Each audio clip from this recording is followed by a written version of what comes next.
বাংলাদেশ সহ বিশ্বের ২১টি দেশের অংশগ্রহণে আগামীকাল থেকে শুরু হচ্ছে আন্তর্জাতিক প্লাস্টিক মেলা।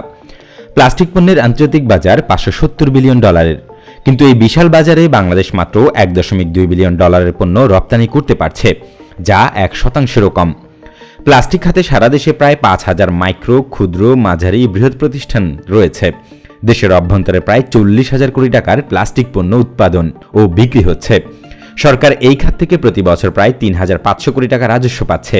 কর্মসংস্থান হয়েছে প্রায় ১৩ লাখ মানুষের। বর্তমানে দেশ থেকে পণ্য রপ্তানিতে প্লাস্টিকের অবস্থান ১৩তম, কিন্তু প্রচ্ছন্ন হিসেবে এর সঙ্গে যুক্ত করলে অবস্থান হবে ষষ্ঠ। বর্তমানে প্লাস্টিক পণ্য যুক্তরাষ্ট্র, কানাডা, ইউরোপীয় ইউনিয়নভুক্ত দেশ, চীন, ভারত, নেপাল সহ ১২৬টি দেশে রপ্তানি হচ্ছে। এই খাতে প্রবৃদ্ধি ২০% হারে বাড়ছে। ২০০৩-০৪ অর্থ বছরে সামগ্রিক প্লাস্টিক রপ্তানি ছিল $১০৭.২৯ মিলিয়ন।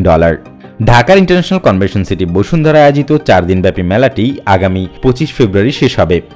অংশ নেওয়া বিশ্বের ২১টি দেশের মধ্যে চীন, Taiwan, Bharat, Vietnam, Sri Lanka, Pakistan, Indonesia, দক্ষিণ Korea, Belgium, Canada, America, Italy, Japan, Malaysia, Australia, Singapore, তুরস্ক ও সংযুক্ত আরব আমিরাত উল্লেখযোগ্য।